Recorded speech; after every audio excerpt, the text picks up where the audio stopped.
When I was growing up, I didn't have a heat vent in my room, so I had a space heater, and that heater was probably from the 1950s. It was all metal, little portable fan forced space heater with the induction coils and the little fan in it.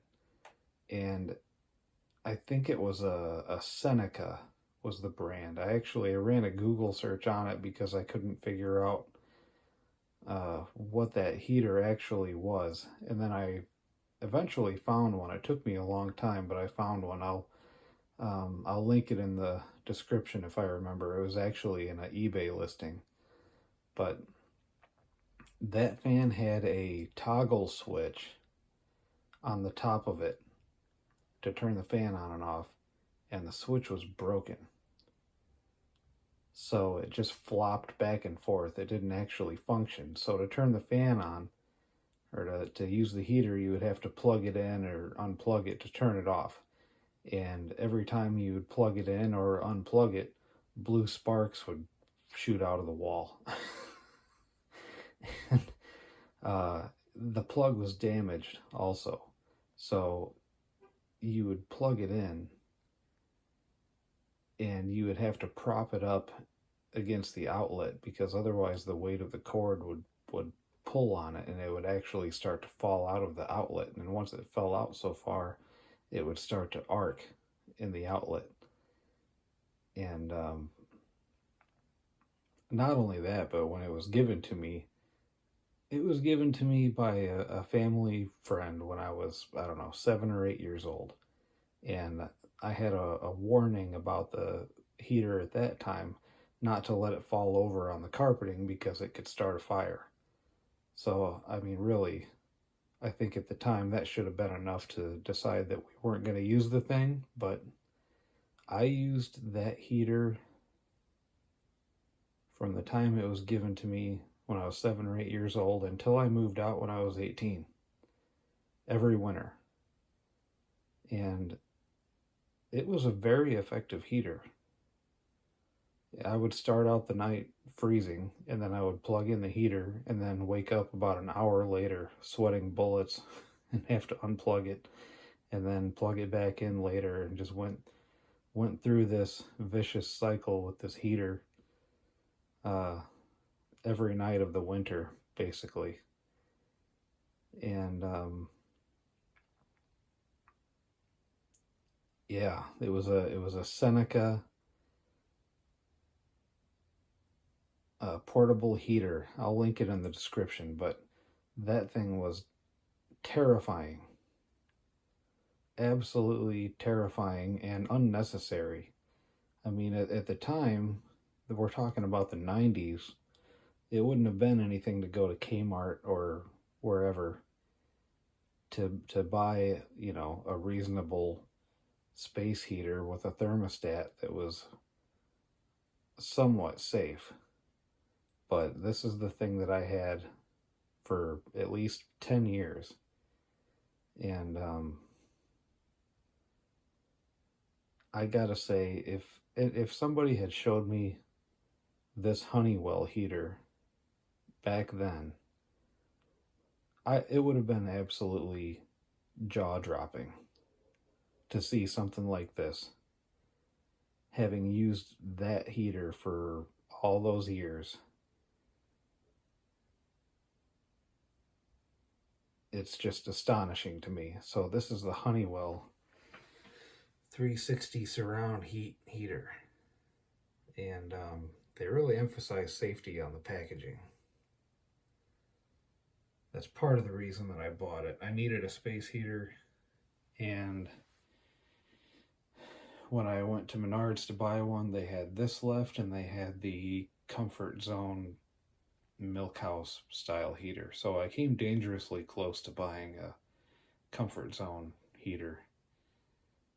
Originally, I was kind of looking for one of those Milk House style heaters, but I ended up going with the Honeywell just because I know that Honeywell makes a lot of like industrial safety products and stuff like that. So I think that they've kind of staked their reputation in safety, really. So I don't really care for the looks of the heater too much. It's just not really something, it doesn't look like something that I would typically buy, but it it seems like a reliable product.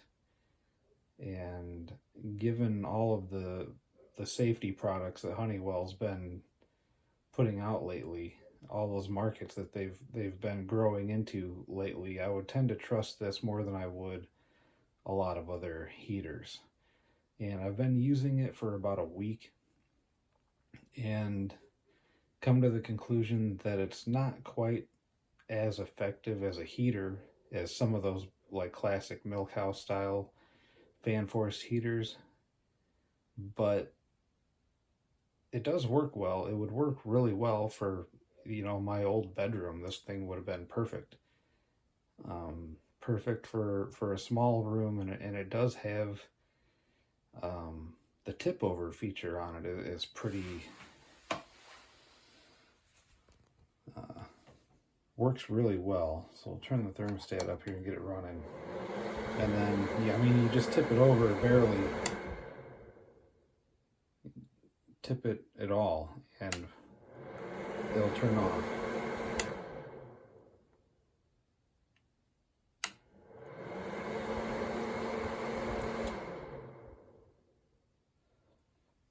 So what else does it say? 360 tip over protection, overheat protection, cool touch housing. So it is all plastic. It's insulated, so I wouldn't say that it's cool touch, but you're not going to burn yourself on this thing. I could say that. And having kids in the house, I would tend to trust this more than I would a lot of those classic milk house style heaters. Adjustable thermostat, 2 heat settings, thermal insulated wiring.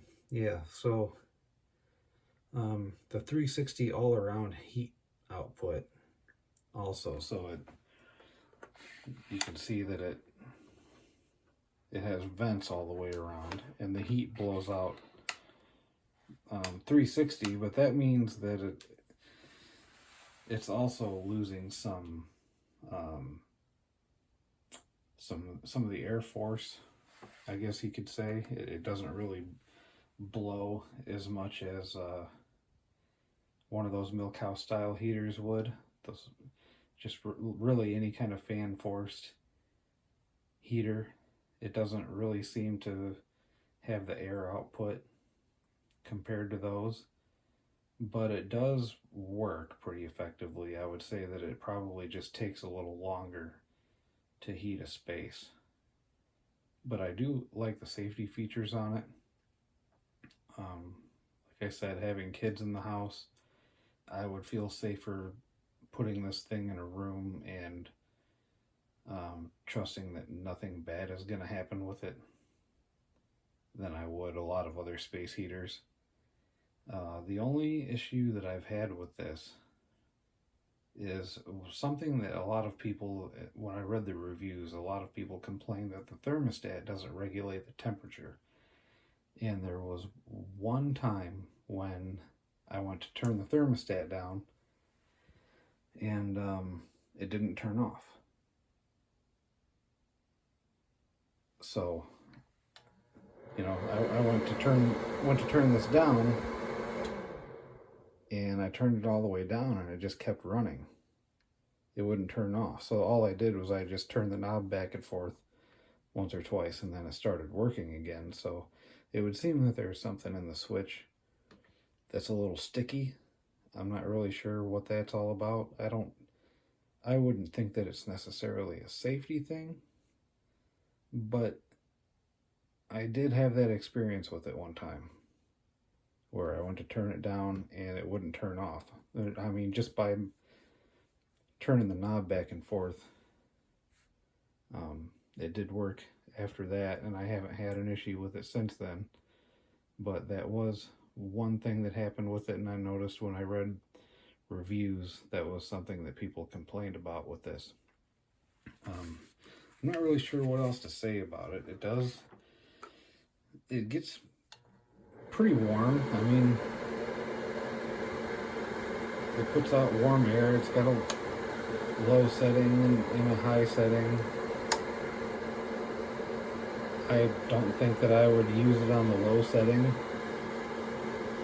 I'd probably just leave it on high and just use the thermostat to adjust however much I wanted it to heat, but pretty basic product. I like that it has a handle on it. It's fairly lightweight.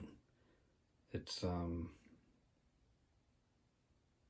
seems like a pretty solid product.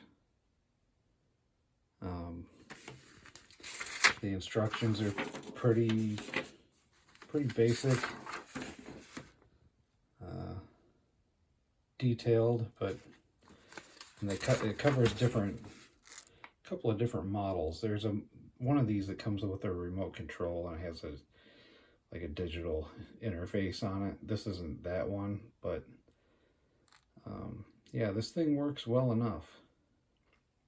Like I said, it's not quite as effective as some of the other style heaters, as far as it just seems like it would take a little bit longer to heat up a room, but